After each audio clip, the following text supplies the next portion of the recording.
everybody. Our next session is focused on the sacred landscapes of the British Isles. And to start us off, I'm honoured to introduce Christine Clarke, who's been incredibly dedicated to our sacred landscapes, who's going to be speaking, first of all, in particular about Thornborough Henges, a site up in North Yorkshire that's often referred to as the Stonehenge of the North. Christine is the lead volunteer for Thornborough Henges with English Heritage, and also co-leads the Thornborough Drummers, who play an integral part in the seasonal ceremonies held at this sacred site. Christine's love of the sacred landscape is evident in her work, not only honouring the immense heritage importance of that landscape, but also how she grounds her connection to the sacred and grounds this in the connection to the sacred, including a massive historic event last year in leading the Thornborough Reunited procession, which was a ceremonial act that connected the three henges together for the first time in over 1500 years. Christine has also contributed extensively to the Old Stones, which is a comprehensive guide to over 1,000 prehistoric sites in Britain and Ireland, put together by the Megalithic Portal, which many people who are fans of piles of stones in fields will know Megalithic Portal very well. And this guide that she contributed to aims to inspire the connection to these landscapes and also for their protection. Today, Christine's joining us to share insights into the significant progress that's been made in protecting Thornborough Henges and ensuring that its sacred use and sacred significance is recognised, both in terms of the historical sacred use, but also contemporary sacred use, and recognising the site as an active sacred site. And she will also discuss its connection and relevance to the Sacred Lands Charter, which I'll then talk about in a bit more detail afterwards. So everybody, please join me in welcoming Christine Clarke.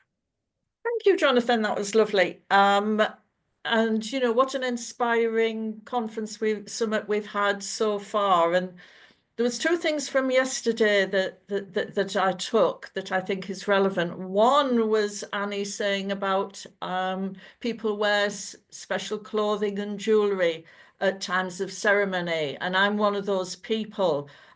So today I've worn one of my ceremonial hairdresses, and I have my sacred jewellery on, but not the full outfit. And the other thing that inspired me yesterday was the thought of this 7 generational idea of 7 generations back and 7 generations forward. And have you done something that the 7th generation would be proud of? And this, for me, what you're going to hear today, I would like to think in the future, in my 7th generation forward, that they look back and think, I was her relative. And I also think that because of the amazing things that happen, that the ancestors at Thornborough have spoken through me and through other people. So the other thing is that although I am volunteer for English Heritage, I am speaking in my own capacity. I'm not representing English Heritage today, but have their full permission to use everything that I'm going to present. So if we can do share screen, Jonathan. Right. Okay. Hopefully, right. Very few people have heard of Thornborough Henges, so I thought that I would show people where we are. So the Neolithic Thornborough Henge complex is near Ripon, and it's set within the north of England, in England's Sacred Vale. And the Sacred Vale has the largest cluster of prehistoric monuments in the UK. The complex features a unique triple henge reflecting Orion's belt and is aligned to the winter solstice, set on an earlier cursus and surrounding by Bronze Age monuments. So this is a close-up of the henges. So that's the central henge. That's the southern henge. And you can't see the northern henge because that is actually under trees. And I don't know if people can see, this is an early black and white photo. So that is the central henge in the middle there. And you may be able to see, it depends how good your device is, but you may be able to see a thin line. And that thin line is the line of the cursus, which I'll talk more in a minute. And much of that has been around here, has now been quarried out since that photo was taken. So the cursus goes along there, out the other side, over there. So what is a henge? A henge has a circular bank and internal ditch with at least one entrance. But Thornborough Henges also had an external ditch around here. And each of the three henges originally had two entrances opposite each other. So that one and that one. Although the southern henge's south entrance has subsequently been filled in. To give you an idea of the size, taking the measurement from the outside of the external ditch, each henge is 280 metres in diameter, with the inner circle being 80 metres in diameter, and it's approximately a mile from the northern henge to the southern. Based on the best preserved banks of the northern henge, it's thought that the banks were 4 to 5 metres high, built from large gravel deposits on which they sit, and covered in white gypsum, which again is found on the site. So to the southeast, now this is going off just off my screen, but you should be able, hopefully you'll be able to see that little circle there. To the southeast of the monument is what's known as the foundation monument. It's a triple ditch barrow, which is a burial mound, and is, as I say, is the oldest monument on the site, although not part of the English Heritage estate. And it's thought to date from 3800 BCE, which is the early Neolithic 6,000 years ago. Subsequently, around 3000 BCE, which is the middle Neolithic, and 5,000 years ago, the cursus was created. And on this diagram, you can see that it's already been quarried out when this diagram was created. And subsequently, so we've got the cursus. So the cursus is a long, thin cigar-shaped clearing with a low bank. In this case, the bank was 1 metre high and had an external ditch.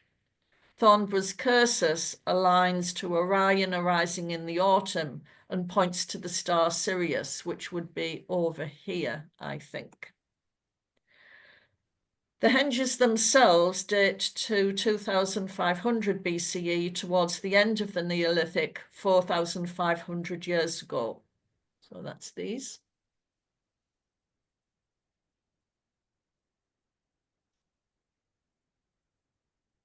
And were in use for approximately 500 years. Between the south and the central henge is a Bronze Age barrow or burial. That's that there. And then from this, there's a double pit alignment, again dating to the Bronze Age, to another Bronze Age barrow there. And then we go up here, so to the northeast, we have another set of Bronze Age burials there. And to the east of so we were up in the northern henge, so to the east, there's a potential cursus and possible other barrows. And last year, 24, so it's not on this diagram, around here, we found a double pit alignment leading north, so going towards Nosterfield, going north to the well in the nearby village of Well. And we also found a single pit alignment, but the extent of that is unclear and the ages are unclear. The Henges are considered a sacred site, as although there's a lot of evidence of trade and occupation around them, nothing has been found in the Henges themselves. And photos of the site cannot do the Henges justice or convey the scale, because when you take a photo, you see a bit of a bank and a lot of sky, because they're just so huge. Even though the Henge complex and many of the surrounding ancient site have some protection as scheduled monuments, this protection has limitations and many sites are under threat.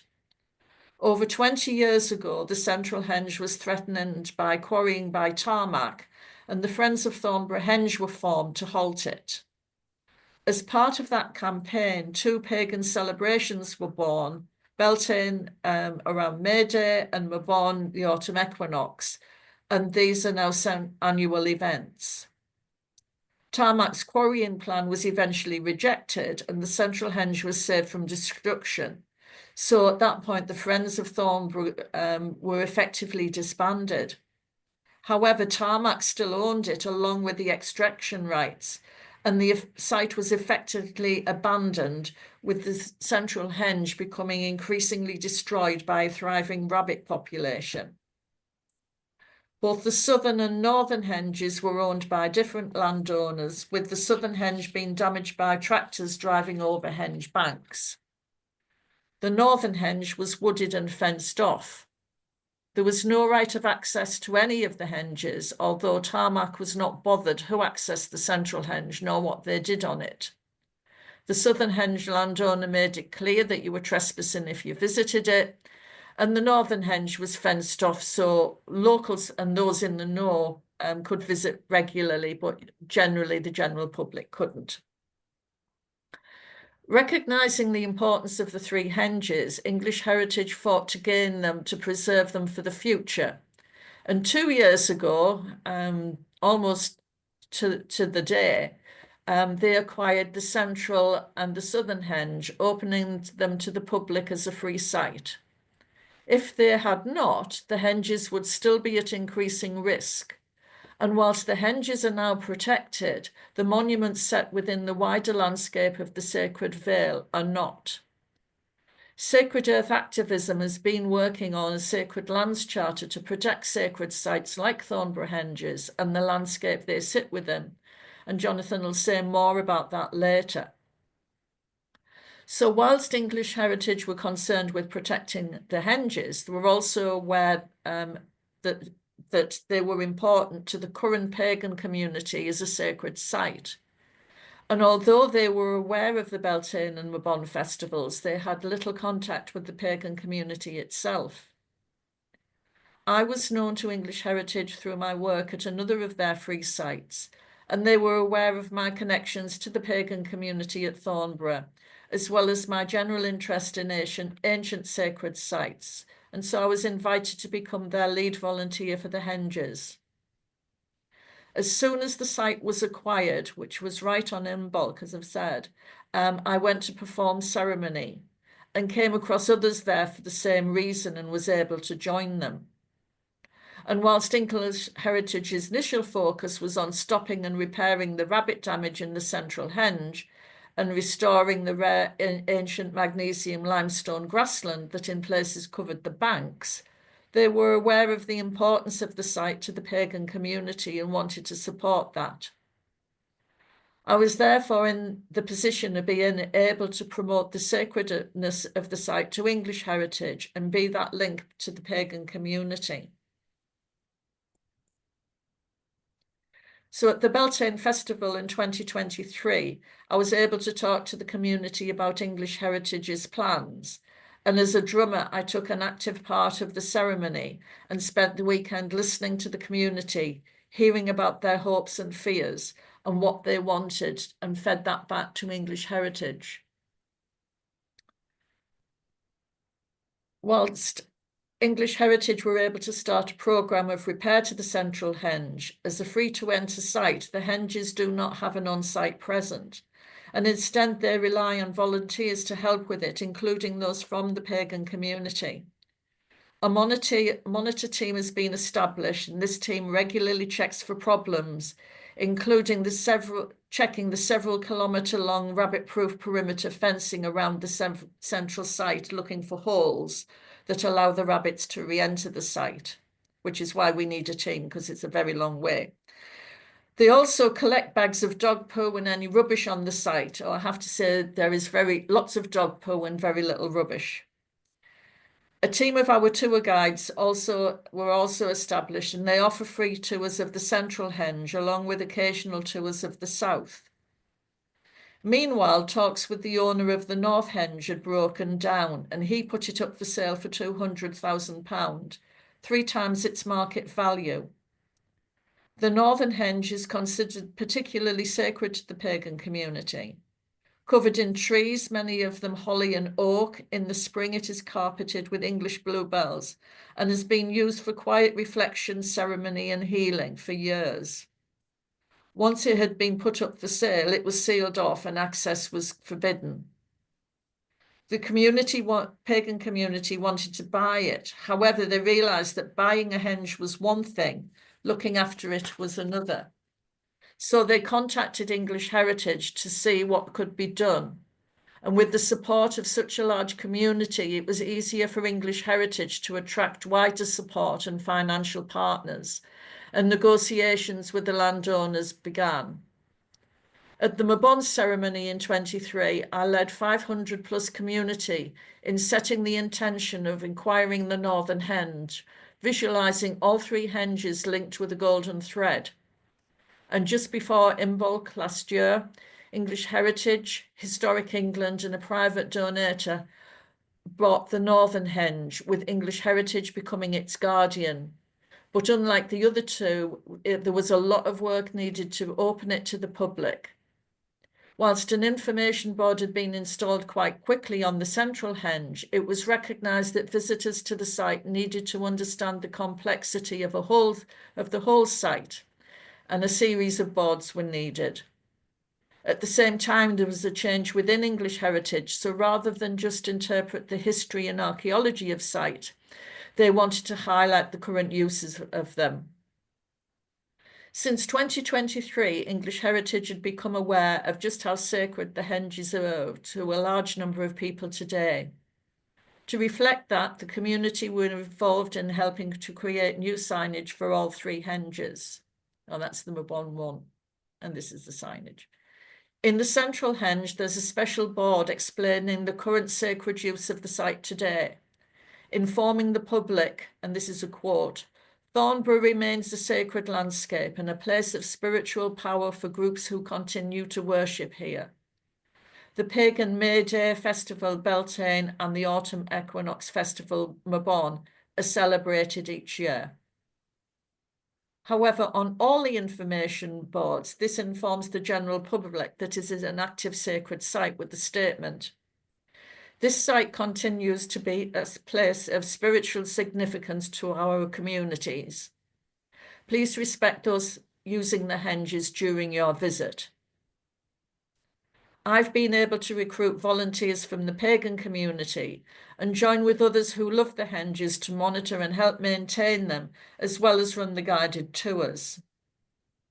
As the work was completed on the northern henge, English Heritage planned a celebration to reunite them.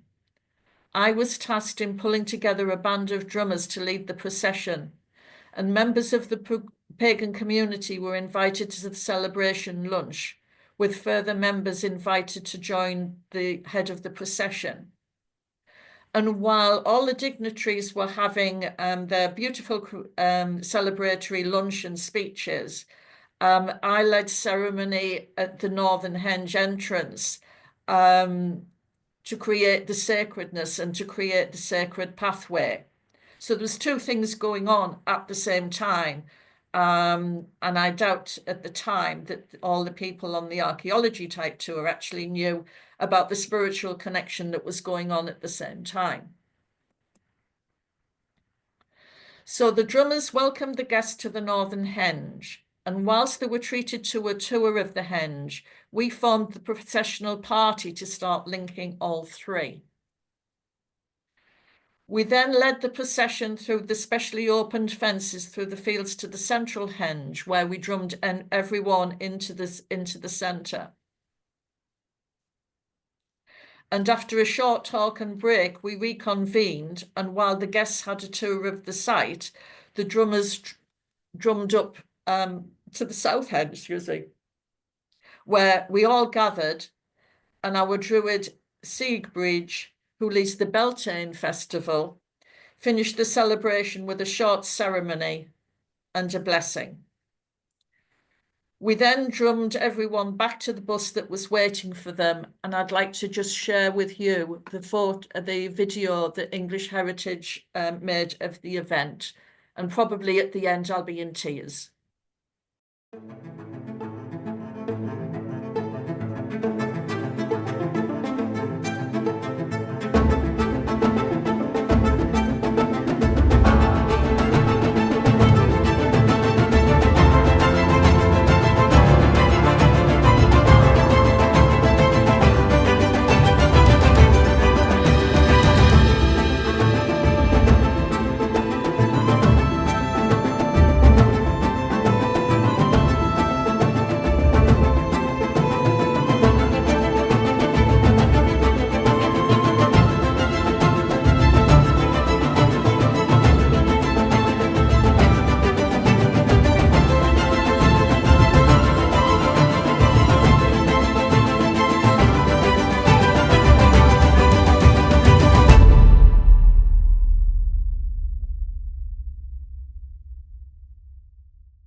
Thornborough Henges are recognised and respected by English Heritage as an active sacred site and a place of power. Working with a team of volunteers and the pagan community, the Henges are now protected and cared for. This ties very much in with Sacred Earth Activism, Sacred Lands Charter, which Jonathan will speak more about now. Gosh, thank you so much, Christine, for sharing the story and the work that you've been doing there. And I am going to just talk a bit more about the Sacred Lands Charter and our aims with that. But Christine, have a look through the comments as well to see the kind of the love that there is for you, for your dedication to that. Thank you. I'm just going to pop myself on the screen here. Please continue to pop questions in the chat, and we'll tackle them both together in just a moment. But I wanted just to there we go. I just wanted to introduce and talk about and share about the work that we are doing with the Sacred Lands Charter, because Thornborough Henges is a real example of the challenges that many of our sacred landscapes across the British Isles face, and how even despite being a scheduled monument, that alone isn't enough and hasn't been enough to protect it from harm. And it has relied on and shown and demonstrated the importance and value of the spiritual communities, our pagan communities, in defending and sticking up for and standing up for these sacred landscapes. But Thornborough Henges is just one place, one of the sacred landscapes in the British Isles. Across these isles, we have thousands and thousands of sacred landscapes. In terms of built monuments, prehistoric monuments, there are a total of 20,000 scheduled monuments, and among those, there will be numerous that we would kind of regard as sacred landscapes that have been built for spiritual or religious purposes, whether they be burial mounds, stone circles, ritual sites. We have, as well, beyond those built monuments, we have hundreds of holy wells that, going back through the history of the British Isles, these have been important sacred sites to people throughout time. We also, as well, have hundreds of pilgrimage routes across these isles, where people have walked for hundreds or thousands of years, kind of in different parts of the country, for spiritual purpose on spiritual journeys. And on top of that, we have countless what we'd refer to as inspirited landscapes, landscapes where the mountains and the lakes or the rivers or the woodlands are there within our stories and folklore as the places or the dwelling places of the spirits of the land or of old gods or old beings of folklore. All of these places are part of our collective spiritual heritage, are part of our sacred connection to the land. And as we see, they're not all sufficiently protected. And the actual protections that they might have are entirely and completely fragmented. Some may be protected for heritage reasons. Some may have some protections on them for environmental reasons, because same everywhere, a lot of sacred sites are also hubs for biodiversity, are incredibly important for biodiversity. Yet the protections that there are incredibly scattered and fragmented and very difficult to actually enforce. Sacred Earth Activism has been supporting international indigenous efforts to protect sacred lands. And with this, we're looking to also be looking to lead that for here in the UK, for the British Isles, to build and develop and work collaboratively with other groups and organisations to develop a charter for sacred lands. The key aim of this, the first and foremost with it, is to achieve official legal recognition and designation for these sacred landscapes as sacred. As we said, some of them might be kind of recognized for their heritage value or their ecological value, and we are wanting them to be recognized and protected as sacred landscapes. And for that designation, also to have parity of esteem with those designations like heritage site or SSSIs for sites of special scientific interest. And we're wanting that definition of sacred landscapes to be inclusive of the broader view of them, not just stone circles or large long barrow monuments, but recognizing the kind of diversity of the different sacred landscapes that we have across these isles. And also recognizing that many of these, what we look at as monuments and sites, are not isolated. That many of these sacred sites and monuments are interconnected and part of wider landscapes, and to bring recognition to that. And with this designation, we'd like to see stronger protections for them so that they can be protected for future generations. Christine started talking about the generations to come, and we want at the end of those 7 generations and beyond for these sacred landscapes, these places that are part of our cultural spiritual heritage, to be preserved and be maintained for them and be protected for them. Most of the guidance that we generally see around to do with protecting sacred sites is directed towards visitors, about kind of don't drop litter, don't light fires. And yeah, all of that is valid. But as we see with Thornborough Henges, and unfortunately with kind of countless other sacred landscapes, a lot of the harm and challenges and the threats that kind of are faced them, it actually comes from developers, plans for infrastructure going in, and land managers as well. And that also needs to be included more firmly in the protections for these sacred landscapes. Access is another key issue that we are wanting to address with the Sacred Lands Charter. One of the kind of the key principles behind this is share. These landscapes must be there and accessible to all of us. Recently, the Stone Club and Right to Roam kind of were looking into this and looked at the access that there is to scheduled monuments around the UK, and found a quarter of them we do not have access to. And these are all places that are on behind private gates and private fences.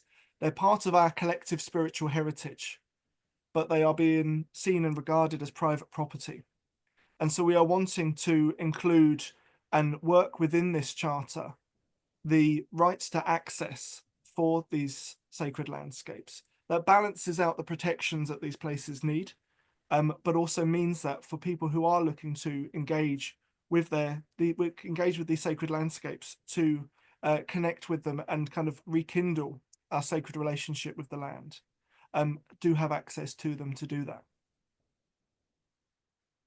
Over recent decades, some of the biggest successes, and as evidenced by Thornborough Henges, have come through collaborative guardianship of the land with local communities looking to help and working to help to support them.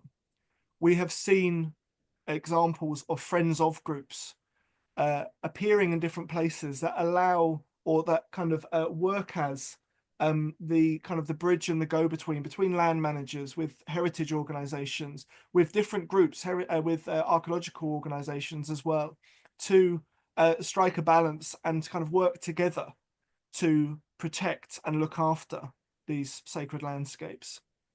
And we are working with friends of groups and looking to expand this approach to empower more groups and more groups to form, to take an active role in the care and stewardship of these places, so that we can foster a bit more of a shared ownership and a shared responsibility for the sacred landscapes of the British Isles.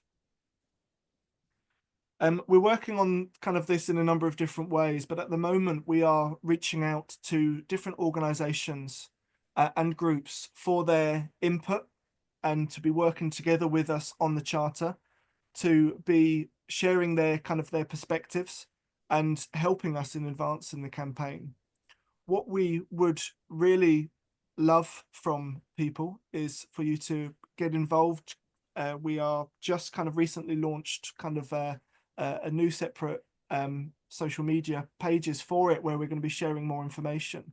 But we would really love your input. We would really love for you to be letting us know about the challenges that there are with sites near you. We're looking for people who are looking to form as groups, who are looking to form these friends of groups for their local sacred sites, to share the charter as well, and to share the plans of this initiative further and wider, and join us in advocating for the recognition and protection of the sacred landscapes of the British Isles. So I think that's from me there, of what we're looking to do. And I have tried to ignore, but the ticker tape of comments and questions coming in on the side. I'm going to bring Christine back in, and I'm going to also, hopefully, John, is it coming in now as well? Brilliant.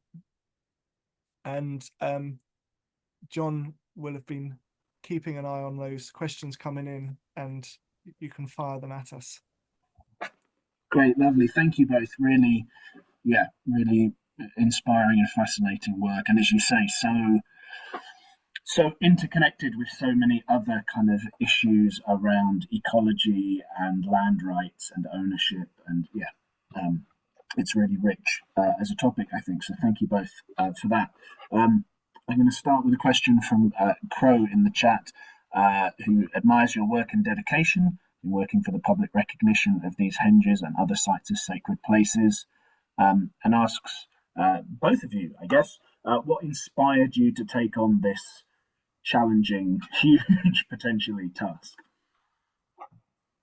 I think what inspired me was that long before I was involved with English heritage, in fact, it goes back to 2000 and the bringing of the new millennium. And I decided that I would follow a more sacred path, and that I therefore started seeking out sacred sites.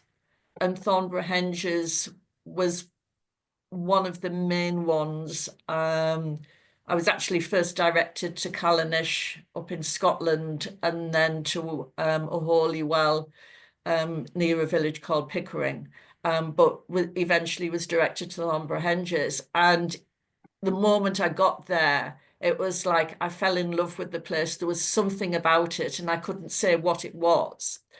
And then, we all know about the synchronicity. So I then became a member of a djembe drumming group called E by Drum, and they had links with the Beltane Festival. So I went drumming with E by Drum as a djembe drummer. and then later through Jonathan became a shamanic drummer. And then it was just, everything just fell into place. I was part of this English Heritage Free site. The lady in charge saw me on a notable Thornborough video when she went to say, well, I wonder what happens at Beltane. Oh, I recognise that person. And that's how the connection was made. So after that, it was just, right, let's do it then. Amazing, great, yeah. I think that speaks really well to that, yeah, sort of finding that love of land and relationship with that space and that site, and then, yeah, wanting to put that into action. Jonathan, do you want a little chip in on that before I go to another question? Sure. I mean, my love for sacred landscapes and the landscapes of Britain has been there part of my own personal spiritual path. My leaning has often been towards Druidry, and you know that has, in amongst a lot of things that Druidry is, it's drawing inspiration on the ancient spiritual heritage of the British Isles, and these places that will often of ritual importance and spiritual importance are places I've always been drawn to. In the recent years with Sacred Earth Activism, we've been very aware of different challenges that there have been for particular sacred sites, and all of the efforts that there have been to defend them and protect them, where they have had to argue that or discuss that in terms of their in terms of heritage laws and protections, and then debate that in terms of environmental laws and protections, and then discuss and dispute that from an economic point of view or a policy point of view, and realizing that the elephant in the room for many of those examples is that, damn it, these places are sacred. And this is actually why we're here looking to stop this, and why we're looking to protect these sites. And that there is nothing enshrined in law as it stands here now to protect them and recognize their sacred value. And initiatives all around the world that are kind of backed by the UN are there looking to recognize the sacred importance of landscapes and give protections for that. And that needs to come back to here as well. We are, you know, here in the British Isles, we are massively responsible for shifting and removing the sacred valuing, or the valuing the sacred of the land all around the world, and spreading that mentality. And actually right back here at the root of that, we need to address it and recognize the sacred importance of these places here and have that enshrined in our structures of law. And so that's kind of what's kind of motivated a lot of this in discussions and pulling together folks who are of all sorts of different backgrounds to look at how we can shape this into a charter moving forward. Great, thank you. And I think that ties into one of these questions here from Amelia, and forgive me, Amelia, I will do your other question as well in a moment, because you're talking about that kind of the specific example of the work around Stonehenge. So this is a question sort of connected to the relationship between this charter and the other kind of forms of protection there are for sites like this. So Amelia asks, you said a charter would have parity with World Heritage status. Should a charter have stronger legal protection, as it seems like the World Heritage status didn't really help to protect in the discussions about the proposed Stonehenge tunnels? Yeah, I mean, I wasn't speaking specifically to do with the World Heritage status. I was thinking more about where that they've got their status as scheduled monuments, etc. The heritage, I think I mentioned heritage value, which is kind of the World Heritage status. Unfortunately, we do see a lot of issues with some of these statuses and some of these designations not having enough teeth when it comes to it. And one of the problems I think there was with it having World Heritage status was actually the impact that has on it and UK law. How much of that is actually within UK law versus just the UN attributing it a status? Obviously, that kind of has a lot of the World Heritage status has a lot of clout, but the actual what teeth it has to protect it in UK law. This is why we would be looking for something to be there in UK law. We are early days with this, and we kind of, while we have been speaking with people who have got kind of legal background with it, we haven't kind of got a legal arm of this yet, and we're hoping that that's how this will grow, to look at what gaps there are in policy at the moment, to do with the protection of sacred sites, to see what policy and what laws there are at the moment, to make sure that people know how they can be enforced, and how local groups and organizations, when there is something happening against these sacred landscapes, to know what they can do at the moment. But then developing a status that will be kind of enshrined in UK law. And I just seen you pop up there, Amelia, to do with the question to do with Glastonbury. And yes, that's kind of the similar thing. And I have been in discussion with some of the people involved with that discussion about Glastonbury, about World Heritage status and what protections it would allow and not. If it was also recognised officially as a sacred landscape, and the places there as a sacred landscape, with protections, obviously those would have to be spelled out, but that would be another avenue, obviously a longer journey of getting it there, but for protecting that as a sacred landscape. Yes, and I think that's really interesting, isn't it, when you have a site like Glastonbury, where actually it's a wider area with a number of sacred sites within it, often which might be connected to lots of different spiritual paths, and having something that, as you say, with some of the other examples of scheduled monuments, that it's not just protecting, particularly the heritage relevance of this area or the environmental or ecological significance of this area, but trying to, recognise the connections between those wider areas. Lovely. Christine, I'm going to come to you with a question somebody had about the Henges. We have Mark, who is a keen dowser, who has asked if you know the name of any earth energy streams, but I guess more widely, if you know anything about the kind of the energies of that site that you're working with. I don't know the name. And there's also, I have some really good friends that are dowsers, and we do welcome dowsers to come. And we often have different groups of dowsers coming to the Henges if you would like to come. But the main line that we have is it runs through the Henges, through another two Henges, which I think are mainly ploughed out, to the Devil's Arrows at Borough Bridge, that then link through to York Minster. And then the line, apparently, I'm not an expert, so Mark will know more. And then that line is supposed to go through Arbor Low and onto Stonehenge. But the dowsers have a field day. They absolutely love it. A quite literal field day, yeah. I'm sure. Yes. Oh, yes. To work around in there. Lovely. Thank you, Christine.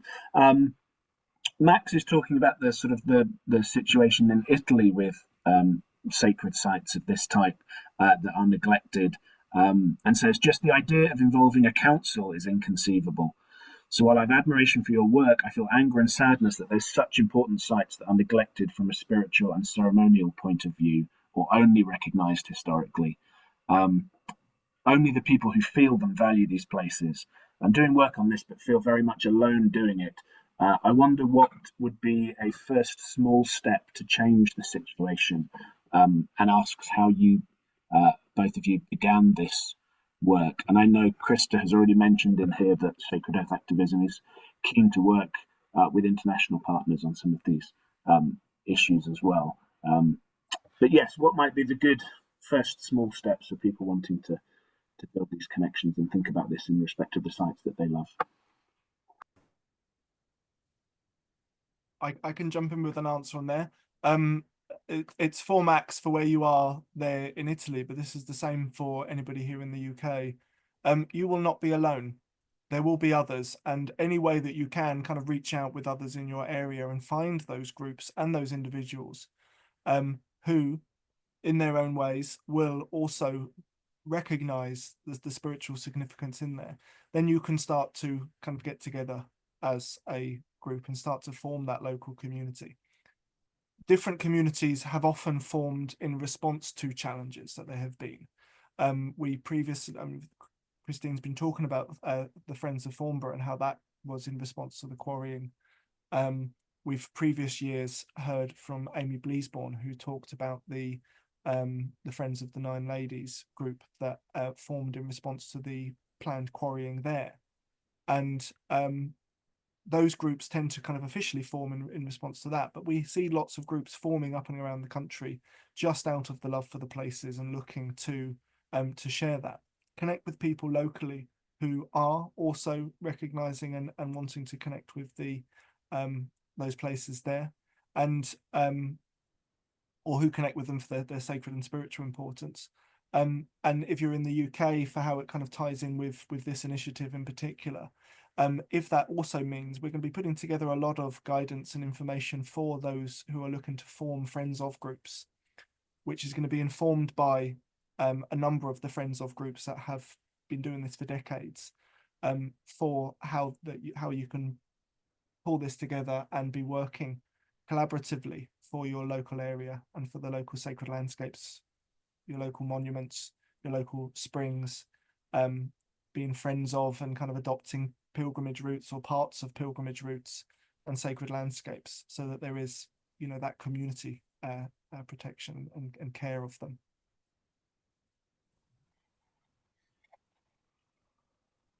Christine, is there anything that you would like to add to that? Otherwise, I can go to the next question. Not really. That's good. So I'm aware that we will soon have to think about the pause coming up to the hour. So perhaps I will try and do two thick questions together that will kind of tie us up. I want to make sure that I reference what Amelia is asking here about. You mentioned, John, the Right to Roam and Stone Club work about scheduled monuments.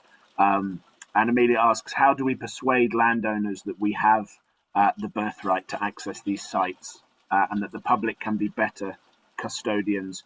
And perhaps we can naturally link that into, from both of you, how people might want to get involved more with the Sacred Lands Charter work. I have put the link for that in the chat, so please do follow that, everybody. But yeah, let's try and beautifully blend those two things together. And sorry if you can hear the torrential rain now at my window to accompany this.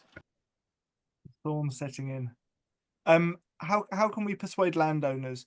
Well, we do see lots of examples where that has happened over previous decades, where local groups have built good working relationships with local landowners and listened to what their concerns are, what their fears are, why the big gates have been put up, and reassured them that, you know, we're not looking to kind of send hordes of people and thousands of people through their fields, trampling their fences, bashing down their gates and all the rest of it, that actually we have, that we as communities of people are looking to come and have some connection and relationship to the land. Internationally, this seems to work, or the way this seems to work, and the advice that there is kind of within all of the research that was done for the UN, has always been through collaboration between communities, between authorities or landowners. And what we are advocating is for kind of that collaborative approach, that relationship building approach, rather than kind of coming along with what's it called, for smashing in doors and saying we're coming on through, of looking at building those relationships. And that's why friends of groups will be so important as a part of that, not only for the care and protection for those places, but for building that relationship with landowners, for how we can have and how we can work on managed access. We want within the Charter for it to be recognised as our collective spiritual heritage, and therefore that there is a right to be there. But in terms of in practice, how that has been successful in the past has been through building relationships, has been through collaboration. And that's the approach that we're suggesting to go forward with.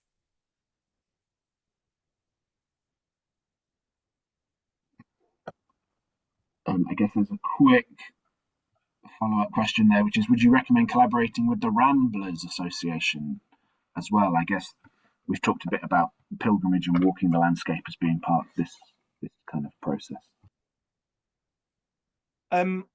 Absolutely. I would kind of love, they would definitely be a group that would be wanting to speak to, because historically they have done so much in terms of kind of enshrining and cementing our rights to access to places in the land. There are other groups that have been mentioned in the chat there that we have reached out to, or people in the team have been reaching out to.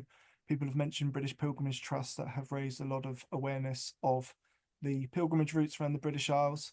Others have mentioned Caspin, the Cornish group that work into that have kind of quite a great model there set up for community, local guardianship and care of the sacred sites. There's groups up in Scotland, the We've Woven Land Network, who have kind of developed similar things, and kind of we are in discussion or reaching out to all of those so that we can pull together. We've got shared aims ultimately on what we're doing, and we're wanting this to be a collaborative approach to things as much as possible. Great, lovely, thank you. And I think that is probably the time at which we will have to wrap questions, but thank you so much. I think both in terms of the practical hard work of thinking about that legal status, but also that beautiful model of relationship with a site, Christine, that you're describing as well. I hope you've seen all the love for that work, both of you, in the chats this has gone on. Thank you very much for being with us. Thank you. Thank you very much, John. And Christine, thank you very much for coming and sharing with us. It's lovely to hear all about that and for all of the visuals.